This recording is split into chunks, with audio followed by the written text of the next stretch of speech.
The Nigerians in District 9 are headed by a man called Abu Samja, which is a very powerful underground figure in Johannesburg. That's the boss there.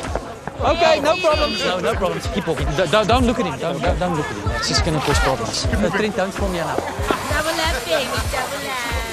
This is Obasanjo, the Nigerian gang leader who controlled the illegal activity in the titular marginalized district of the 2009 South African sci-fi mega hit, District 9. And this introduction scene you may or may not have seen depending on what country you are watching it from. Matter of fact, depending on this, you may have never seen the film at all. Well, legally at least.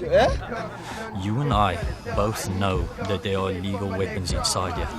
I have money, and I would like to buy some of those weapons. Okay, you've read the video title, you know why we're here. But before we cut to the chase, why don't you have a second to subscribe to the channel for more videos just like this? You must eat them. And their power will live in you.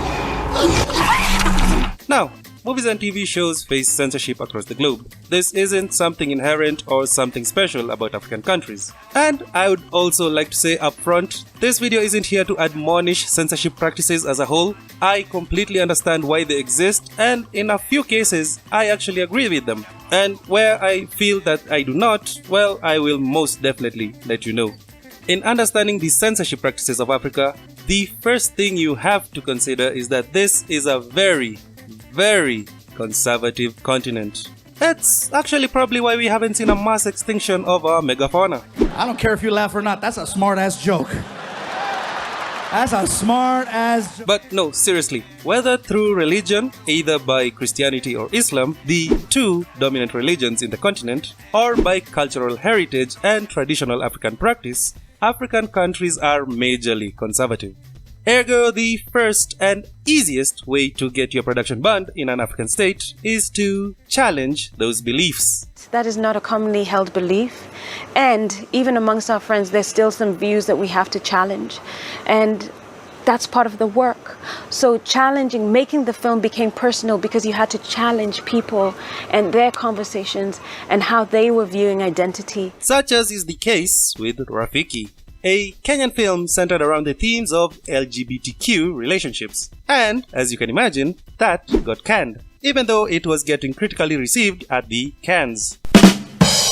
Now, internationally, and speaking as a film critic myself, the film did wonders for the elevation of what modern-day filmmaking in Kenya is becoming. But locally, yeah, the messaging and theming of this film isn't exactly what was widely considered welcome. You are gay.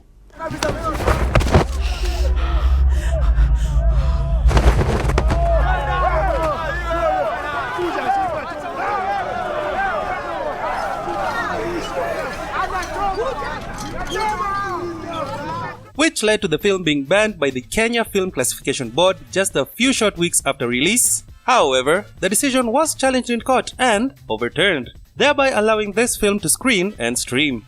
Before Rafiki, however, and much in the same vein, there was Stories of Our Lives, a 2014 film documentary about being gay in Kenya, which was effectively erased from the face of this planet because I had never heard of this production before I started doing research for this video. And again, in the same vein, there was the 2023 production I Am Samuel, which... who exactly is the hitman assigned to this, because they all disappear before they're even announced? That guy is good. I mean, we need to give that person more higher level targets. But getting back on track, I could go on and on and on and on and on and on about all the films that have been banned under this criteria. And you know what? I actually will. Much later into the video, where I will go down a list of all the banned films in African countries as well as the reasons therein. For now though, I wanted to go back to the opening segment of this video, for you see, conservative beliefs are not the only reasons for a ban to be imposed on a production. For example, District 9's ban in Nigeria. This was a case that was labeled as xenophobic and racist against Nigerians. Which one, you see, I told you, black people can be racist too. And two, given the xenophobic occurrences in South Africa over the past couple of years, I kinda can't blame the Nigerian regulatory commissions for imposing a ban on said feelings. Adding to all this, the fact that the name Obasanjo, given to the Nigerian gang leader in the film, was actually very close to a name of a former Nigerian president, brings a lot of focus to the Nigerian authorities' perspective. On the other hand, Eugene Khumbanyiwa, the Malawian actor who plays Obasanjo, makes a point that the depiction, in a sci-fi film for that matter, wasn't one that was meant to be taken literally. Now, I honestly do believe that this statement was made in good faith, and I also agree with it to an extent. But dude quite literally pulled a I'm joking! Stop! Stop! Stop! Stop! Stop the brake! Stop! No! No! I can't believe it. He pulled an "it's a prank bro, chill" to counter the concerns of an entire nation's film board, and that's just hilarious. Anyway, other than those two reasons already discussed, we have others that aren't as black and white, such as restrictions imposed by an entire geopolitical allegiance by states. Some such cases are bans on 1959's Ben-Hur and 2006's Borat imposed by member states of the Arab League states, African members of whom include Algeria, Comoros, Djibouti, Egypt, Libya, Morocco, Somalia, Sudan, and Tunisia. For Ben-Hur, the ban was because of the featuring of the Israeli actress Haya Hararit, which is, well, very political and I wouldn't know what to make of it. Whilst in the case of Borat, well, I like you. I like sex. It's nice. That one comes as absolutely no shock to anyone. And as far as reasons go for a production encountering a ban in the great dark continent that we haven't covered yet or we haven't covered in depth, well, here's a list.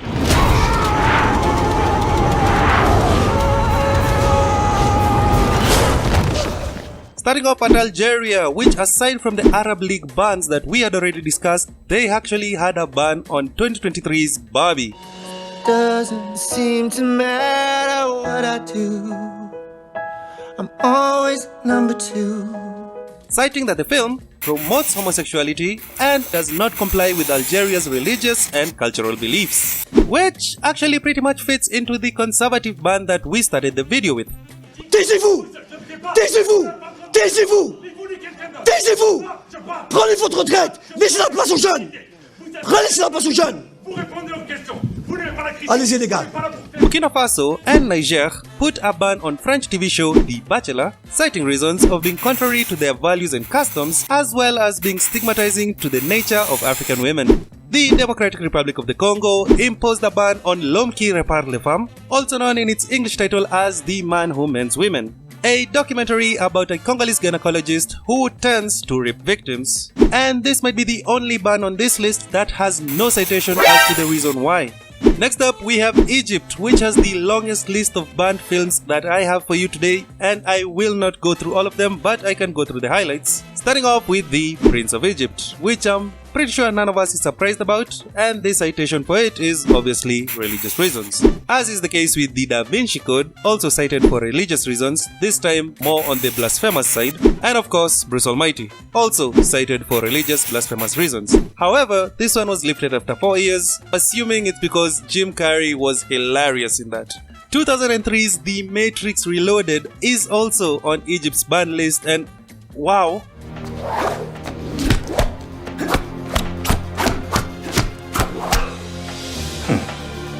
It's also cited for having religious themes as well as violent content. Also on Egypt's banned list are two Marvel productions, Doctor Strange in the Multiverse of Madness and Thor Love and Thunder, all banned because they were so freaking bad.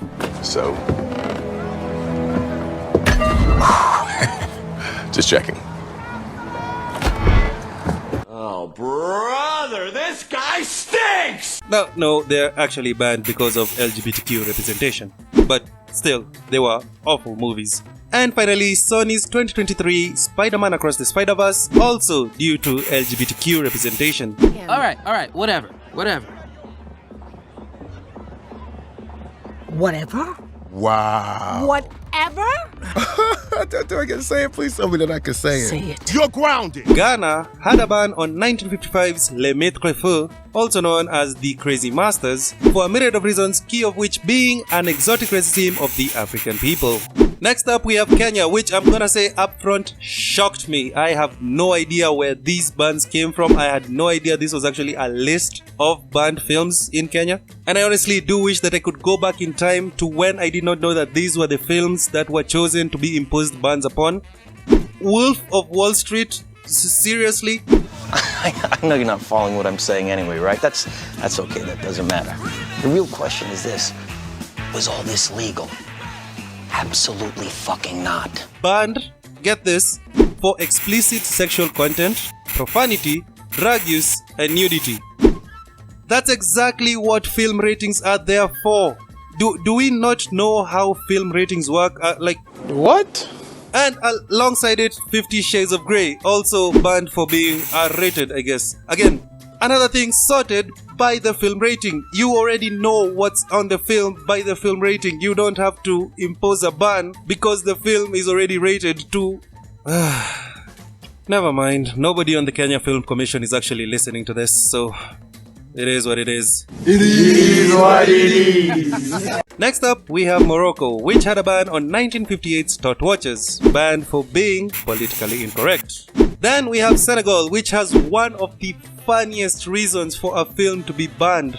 And said film is 1977's Seydou, which has two accounts for why it was banned. The first one being that it was banned because of its representation of the conflict between Islamic, Christian, and ethnic traditional beliefs in the African community. However, the second account on how this ban might have come to be is actually the funniest. You see, the film director Mr. Osman Sembene insisted on spelling Seydou with 2 Ds, whilst the Senegalese government insisted on spelling it with 1. So they said, to hell with there. And whilst that one was funny, the next one is just straight up bizarre, as the ban on 1988's Comme des Tiroirs was banned for criticizing the colonial government, which is simply mind-boggling considering that this is 28 years after they had already gotten independence. I mean, how much does a current government love its colonial masters to have to ban a film criticizing the colonial system 28 years after they left? Like, that's rough. But I'll tell you one thing, I'm gonna make sure they understand you will not perpetuate the snow bunny crisis. Next up, we have South Africa, which has a long list as well. However, as you can see, most of them were actually banned due to the apartheid government. So I will not go through the list of these movies, but I will take this chance to remind you that I actually have one not on this list. And you can check that video out right here for a movie that was banned because its protagonist was so damn cool. He's the man who fights evil. He's the man who fights crime. He's the man no one can tie down. Tanzania imposed a ban on 2014 film documentary The Root, citing that the depiction of too much sex and nudity to be a threat to Tanzanian culture.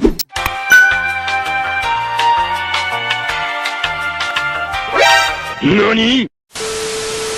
And finally we have Uganda, which aside from giving me second-hand embarrassment on top of my first-hand embarrassment for the banning of The Wolf of Wall Street, With a common denominator.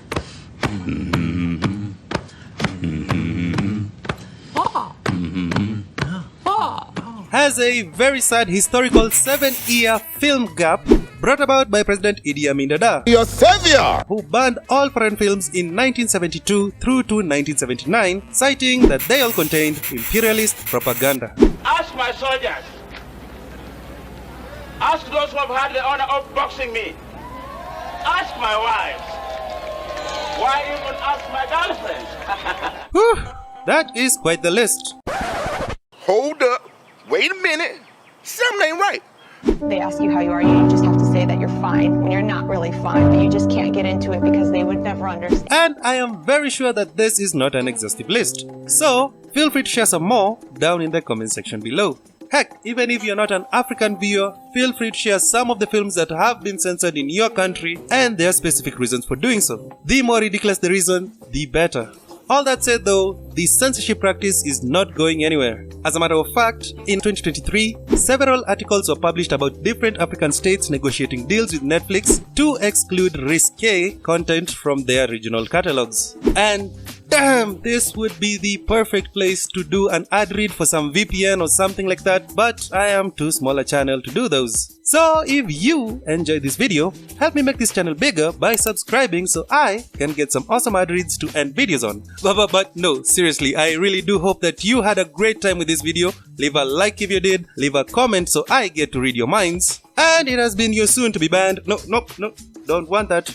It has been your soon to be favorite Uncle Omari, and I simply cannot wait to see you all in the next one.